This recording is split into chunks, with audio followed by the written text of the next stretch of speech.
So, hello viewers, today we are going to discuss how to disable window 10 update. So we require simple steps. You go to the search bar and write here services. Write here services. Then you find this services desktop app. So click on that. Now here you can find window update setting. Yeah, this is a ascending order, active app applications. So this is ascending order.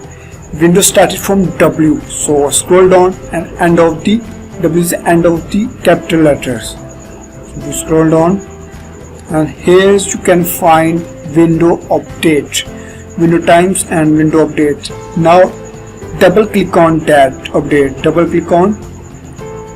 Now here you can find setting, startup type manually. So click on that, disable, and then click on stop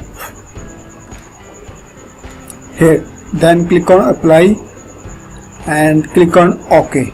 That's it, your window update setting is disabled. You can see it here, your window update setting is disabled, no issue. So thank you for watching this video. Please subscribe to my YouTube channels and click on the bell icon for upcoming latest video.